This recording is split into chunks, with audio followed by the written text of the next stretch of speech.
अरहंत सिद्ध वीतराग परमात्मा निर्ग्रंथ आप्त ज्ञानी सद्गुरुदेव एवं आगम वाणी को भावमय वंदन नमन। समस्त भव्य आत्माओं की भव्यता को प्रणाम। एल्डस हक्सले इंग्लिश राइटर और फिलोसोफर हुए हैं। उन्होंने कहा है, अनुभव वह नहीं होता जो आपके साथ घटता है, आप अपने साथ कुछ भी घटने पर उसके साथ जो करते हैं वह आपका अनुभव होता है। कॉम्प्लिकेटेड सेंटेंस ना, हम इसे आसान शब्दों में समझ लेते हैं एक उदाहरण के द्वारा।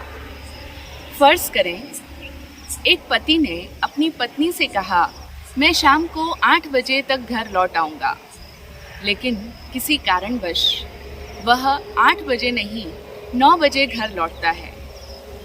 घटना इतनी है कि पति 1 घंटा देरी से घर लौटा है, लेकिन इस बीच उसकी पत्नी मन ही मन सोच लेती है कि उसके पति अब उसका नाजायज फायदा उठा रहे हैं।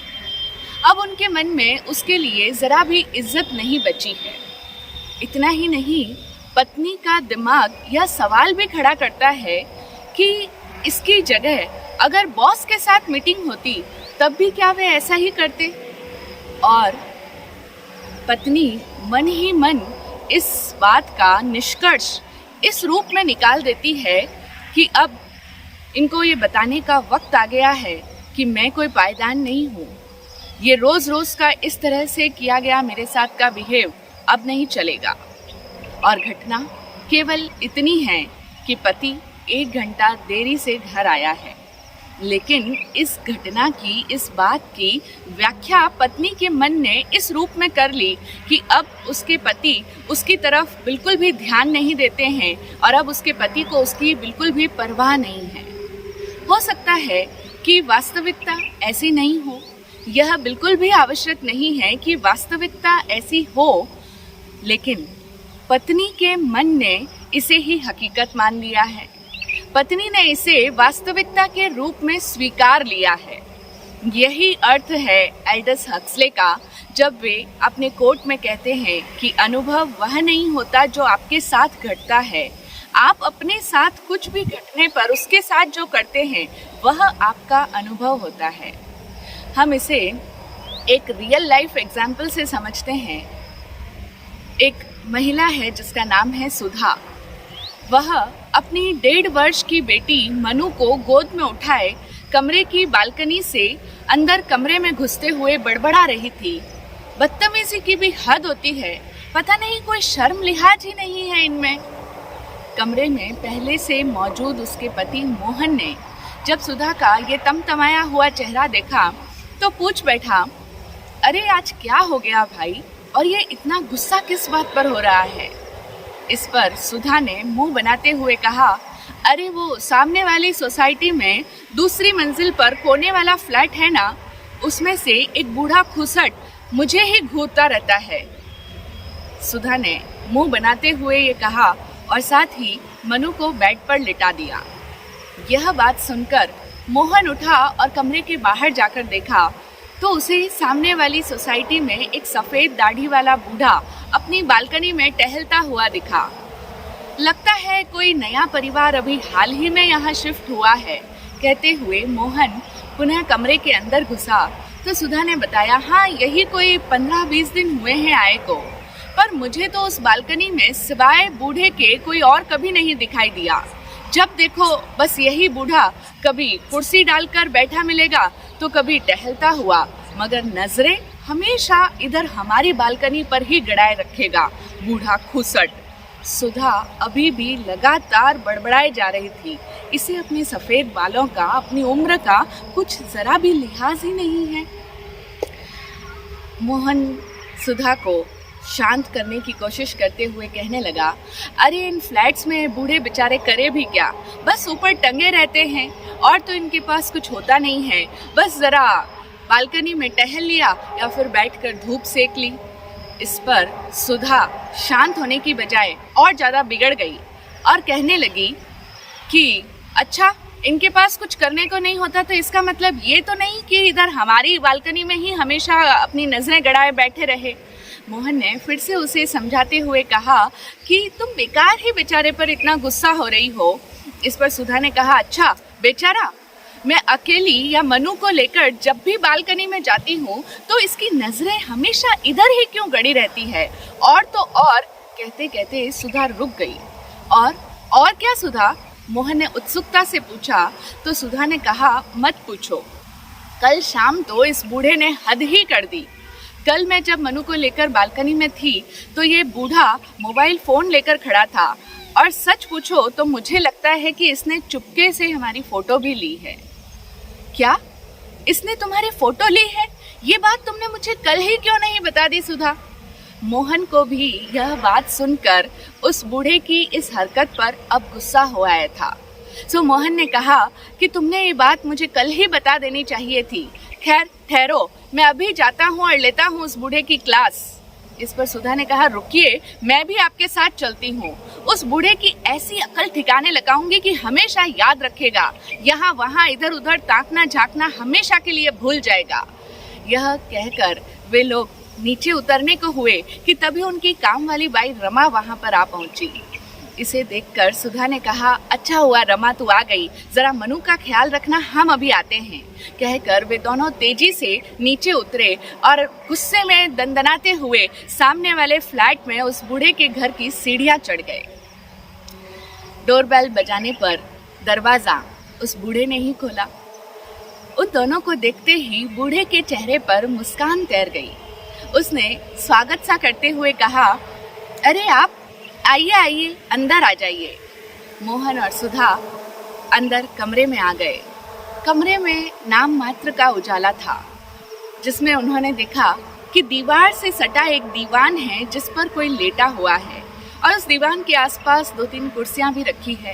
मोहन और सुधा कुछ कह पाते इसके पहले ही कमरे के अंदर से एक धीमा सा हल्का सा स्त्री का स्वर फूट पड़ा। स्त्री की आवाज आई, जिसके शब्द मोहन और सुधा दोनों ही समझ नहीं पाए। तब तक बूढ़ा भी कमरे में आ चुका था और उसने अंदर आकर कमरे में लाइट जला दी। अब कमरे में सब कुछ साफ साफ दिखाई देने लगा था। आते ही बूढ़े ने बताया कि ये पूछ रही है कि कौन आया है। पिछले 1 साल से लकवा है इसे, बेड पर ही रहती है। यह कहते हुए बूढ़ा बुढ़िया के करीब सिरहाने की तरफ जाकर बैठ गया, और तब तक मोहन और सुधा भी कुर्सियों पर बैठ चुके थे। फिर बूढ़े ने बुढ़िया से बताया, अरे लाजो, परी के मम्मी पापा आए हैं। बुढ़िया ने लेटे लेटे ही गर्दन घुमाकर उन दोनों की ओर देखा और फिर कुछ बोला, अच्छा अच्छा, और इसके साथ ही उसने जो कुछ पूछा वह सिर्फ बूढ़ा ही समझ पाया। तब बूढ़े ने ही उन्हें बताया कि ये पूछ रही है कि परी को साथ नहीं लाए। यह सुनकर मोहन और सुधा कुछ हैरान हुए। उन्होंने एक दूसरे की तरफ देखा लेकिन कहा कुछ भी नहीं। बूढ़े ने ही अपनी बात जारी रखते हुए बताया कि कल मैंने आपकी बेटी की फोटो मोबाइल पर इसे दिखाई तो ये बहुत खुश हुई और बोली, ये तो बिल्कुल अपनी परी जैसी है। बूढ़े ने अपनी भीगी हुई पलकों को साफ करते हुए कहा और इसी के साथ साथ बगल वाली दीवार पर टंगी एक तस्वीर की तरफ इशारा करते हुए उन्हें बताया कि ये है हमारी परी। सुधा और मोहन ने जब उस तस्वीर को देखा तो वहाँ एक दंपति अपनी 1.5-2 वर्ष की बच्ची को गोद में उठाए मुस्कुरा रहा था। ये आपके बेटा, बहू और पोती है? सुधा के मुंह से बस यही शब्द निकल पाए थे, जिसे सुनकर बूढ़े ने कहा, हाँ हाँ, तुमने ठीक पहचाना बिटिया। बूढ़े ने बहुत चहकते हुए ये बात बताई और फिर कहा कि है ना हमारी परी, बिल्कुल आपकी बिटिया की तरह। यह कहते हुए बूढ़े का चेहरा खिला हुआ था। मोहन, जो अब तक बिल्कुल चुप बैठा था, उसने भी अपनी चुप्पी तोड़ते हुए सवाल पूछा, तो क्या ये अब आपके साथ नहीं रहते, आपके बेटा, बहू और पोती? इस पर बूढ़े का खिला हुआ चेहरा एकदम से मुरझा गया। बूढ़े की आंखें भी भीग गई। और मोहन की तरफ देखकर कहने लगा, बेटा अब ये तीनों वहाँ चले गए जहाँ से कोई लौट कर नहीं आता। क्या इसका मतलब? सुधा और मोहन दोनों ही बस इतना ही बोल पाए। बूढ़े ने ही उन्हें बताया, बेटा हम लोग गांव से शहर आए थे अपना सब कुछ बेचकर यहाँ बेटे बहू और पोती के साथ अपने आखिरी दिन बिताने को। मगर ईश्वर को न जाने क्या मंजूर था कि पहले तुम्हारी आंटी को लकवा हो गया और फिर एक एक्सीडेंट में बेटे बहू और हमारी परी। भगवान ने हमारा सब कुछ छीन लिया, हमने अपना सब कुछ खो दिया। अब तो जिंदगी भी बोझ लगती है, जीने को दिल नहीं करता, लेकिन क्या करें, जीना तो पड़ता है ना। ये तुम्हारी आंटी है, मेरी पत्नी, मेरी जीवन संगिनी है, इन्हें अकेले कैसे छोड़ दूं? बस जी रहे हैं, यहाँ आ गए बेटे के फ्लैट में रहने को उस किराए के मकान से। किस्मत देखो, उस दिन बिटिया के हाथों में हमें हमारी परी दिखाई दी तो ऐसा लगा जैसे किसी ने रेगिस्तान में किसी प्यासे को पानी दे दिया हो। उस दिन बिटिया के हाथों में बच्ची को देखकर ऐसा लगा जैसे ये हमारी परी ही हो। बहुत सुकून मिला। जब मैंने ये बात तुम्हारी आंटी को बताई तो ये भी परी को देखने की जिद करने लगी। तब मैंने तुम्हारे साथ उसकी फ़ोटो मोबाइल फ़ोन पर खींचकर इसे दिखाई तो फ़ोटो को देखकर ये भी बहुत खुश हुई और इतने महीनों के बाद में कल इसके चेहरे पर वो फ़ोटो देखकर मुस्कुराहट आई थी। कहते कहते बूढ़ा चुप हो गया। मोहन और सुधा जो अब तक चुपचाप बूढ़े की ये सारी बातें सुन रहे थे, अब खड़े हो गए और चलने को हुए कि तभी बुढ़िया ने कुछ कहा। उन्होंने पीछे मुड़कर देखा तो बूढ़े ने बताया, ये कह रही है अभी कहाँ चल दिए, ज़रा चाय वाय। इस पर मोहन और सुधा दोनों ने ही साथ कहा कि माँ जी से कहिए कि उनसे उनकी पोती का मिलन करवाने उनके बेटे और बहू वापस आ रहे हैं। यह कहते हुए दोनों ने ही अपने हाथ जोड़ दिए और तब उन दोनों ने देखा कि बूढ़े की आंखें भरी थी और उसके दोनों हाथ आशीर्वाद की मुद्रा में ऊपर उठे हुए थे।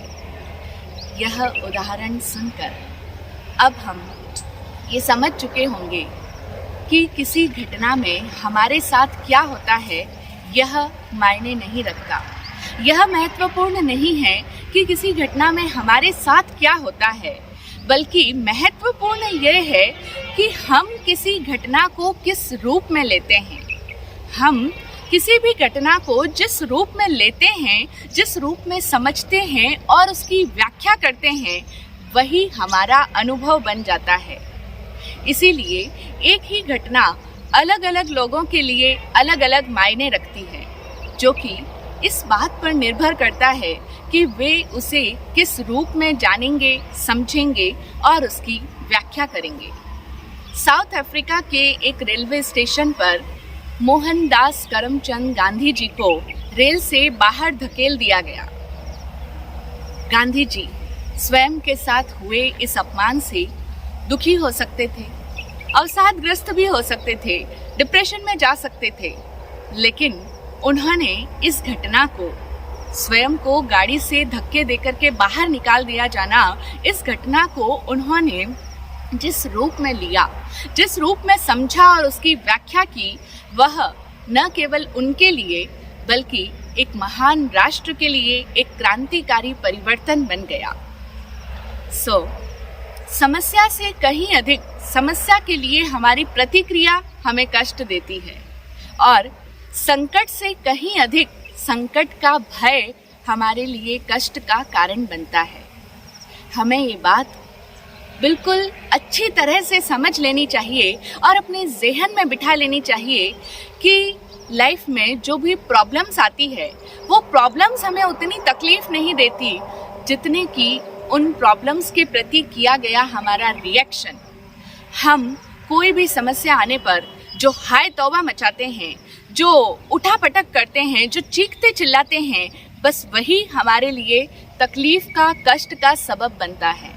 और वास्तविक संकट से ज़्यादा उस संकट का भय हमें दुख पहुंचाता है। तो समस्या को हम किस नज़रिए से देखते हैं, यह सबसे ज़्यादा महत्व रखता है। हो सकता है हम समस्या को इस नज़रिए से देखें कि वही हमारा समाधान बन जाए। कैसे? यह कैसे हो सकता है कि समस्या एक अलग दृष्टिकोण से देखने पर समाधान के रूप में नजर आए? हो सकता है आत्मज्ञानी पूज्य श्री विराट गुरुदेव के भजनों में एक भजन है जिसकी पंक्ति है, काबिल बनाया जो देके जुदाई, सदा शुक्रियाई तेरी रहनुमाई, मेरी हर ज़रूरत जो तूने जुटाई, सदा शुक्रियाई तेरी रहनुमाई। गुरुदेव इस भजन में कह रहे हैं कि काबिल बनाया जो देके जुदाई। अगर हमें जुदाई मिलती है, अगर हमें ज़िंदगी में वियोग का दुख मिलता है, हमें किसी से बिछुड़ना पड़ता है, हमें किसी से जुदा होने की, अलग होने की पीड़ा, कष्ट मिल रही है, तो वह जुदाई भी हमें काबिल बनाने के लिए है। उस जुदाई के कारण हम अपने पैरों पर खड़े हो सकते हैं, हम स्वयं समर्थ बन सकते हैं। ये है समस्या को समाधान के रूप में देखने का नज़रिया। तो मैं जिस नज़रिए से किसी समस्या को देखती हूँ, वही मेरा समाधान भी हो सकता है। और इसकी बजाय मैं इसे यदि एक असफलता के रूप में लेती हूँ, तो यह एक असफलता है। लेकिन हमें इसकी बजाय सफलता को केवल एक फीडबैक के तौर पर लेना चाहिए। तब हम अपने हर अनुभव के साथ अपने भीतर सुधार कर सकते हैं। और तभी तो हम ये बात समझ पाएंगे कि घटना उतना महत्व नहीं रखती जितना कि घटना के प्रति किए गए हमारे रिएक्शंस, उस घटना से हम क्या समझ रहे हैं, उस घटना से हम क्या ग्रहण कर रहे हैं, और वह घटना हम किस रूप में उसको एनालाइज करते हैं, उसका एक्सप्लेनेशन अपने मन में कर रहे हैं, स्वयं से हम क्या कह रहे हैं। तो सफलता और असफलता, इन दोनों के ही अपने अपने अनुभव होते हैं। और वास्तव में तो हम असफलताओं से जितना सीख सकते हैं, सफलता हमें उतना नहीं सिखा सकती। और जो सफलता सिखा सकती है, वो असफलताओं से नहीं सीखा जा सकता है। अच्छा वक्त, बुरा वक्त या फिर ठहरा हुआ वक्त, ये सब सिर्फ हमारे बोध की ही उपज है। कई लोग मिलते हैं जो कहते हैं बड़ा बुरा वक्त चल रहा है हमारा, अभी समय बहुत ही घटिया चल रहा है। तो कुछ लोग कहते हैं बहुत अच्छा टाइम चल रहा है अपना, तो भगवान की मेहरबानी है। कुछ लोग कहते हैं पता नहीं, कुछ समझ ही नहीं आ रहा है, ऐसा लग रहा है जैसे ज़िंदगी में सब कुछ रुक सा गया है, सब कुछ ठहर गया है, ऐसा लग रहा है मैं बहुत स्टक अप हो गया हूँ। तो ये अच्छा वक्त, बुरा वक्त या फिर ठहरा हुआ वक्त, ये सब सिर्फ हमारे बोध की ही उपज है। और ये इस पर निर्भर करता है कि हम किसी घटना को किस रूप में लेते हैं। हम किसी भी घटना को किसी भी रूप में लेने का चुनाव कर सकते हैं। हाँ, यही तो है हम इंसानों की सबसे बड़ी उपलब्धि कि हम किसी भी घटना को किसी भी रूप में लेने का चुनाव कर सकते हैं। यही है हमारी सबसे बड़ी उपलब्धि, चयन करने की स्वतंत्रता। इसे ही फ्री विल कहते हैं और इसे ही भगवान महावीर स्वामी ने पुरुषार्थ कहा है। यही हमारा पुरुषार्थ होता है, क्योंकि घटनाएं हमारे साथ में क्या होगी, कैसी घटित होगी, ये तो हो सकता है नियति के अधीन हो। यानी ये हमारी डेस्टिनी हो सकती है कि हमारे साथ इस तरह की घटना घटेगी, लेकिन उस घटना को हम किस रूप में लेंगे, यह चयन करने की स्वतंत्रता सदैव हमारे पास होती है। और यही हमारा पुरुषार्थ है कि हम उन घटनाओं को किस तरीके से लेते हैं और कैसे उसे समझते हैं और कैसे उसकी व्याख्या करते हैं। तो प्रगति यानी प्रोग्रेस या तरक्की या फिर ठहराव, ये इस बात का परिणाम और प्रभाव है कि हम जीवन में घटनाओं की कैसी व्याख्या करते हैं। सिर्फ इतना ही काफी नहीं है कि हम बाहरी जगत में लोगों के साथ किए जा रहे संप्रेषण की गुणवत्ता में सुधार करें। सबसे ज्यादा महत्वपूर्ण तो ये है कि हम अपने साथ हो रहे संप्रेषण की गुणवत्ता में सुधार लाएं। बहुत लोग हैं जो लोगों के साथ में किस तरह से कम्युनिकेट करना है, ऐसी कम्युनिकेशन स्किल्स को इम्प्रूव करने की क्लासेस लेते हैं, शिक्षा देते हैं। वहाँ पर ये टीच किया जाता है कि आप लोगों के साथ अपने संप्रेषण को, अपने कम्युनिकेशन को कैसे बेहतर बनाओ। लेकिन इससे भी ज़्यादा महत्वपूर्ण ये है कि आप अपने साथ जो कम्युनिकेट करते हैं, जो हर समय कोई भी घटना पर आपके भीतर ही भीतर जो वार्तालाप चल रहा है, आप अपने आप से जो संप्रेषण कर रहे हैं, जो स्वयं से हम कहते हैं, जो हमारा इंटरनल डायलॉग है, उस कम्युनिकेशन की क्वालिटी में हम सुधार लाए, ये सबसे ज़्यादा इम्पॉर्टेंट है। संसार हमसे क्या कहता है या फिर हम इस संसार से क्या कहते हैं, इससे कोई बहुत बड़ा अंतर नहीं पड़ता। लेकिन हम अपने आप से क्या कहते हैं, इस बात से बहुत बड़ा फर्क होगा। क्योंकि जो कुछ भी हम अपने आप से कहते हैं वही तो हमारा अनुभव होता है। तो इसीलिए हम अपने आप से क्या कहते हैं, दैट मेक्स द डिफरेंस। इससे बहुत बड़ा अंतर पड़ जाता है।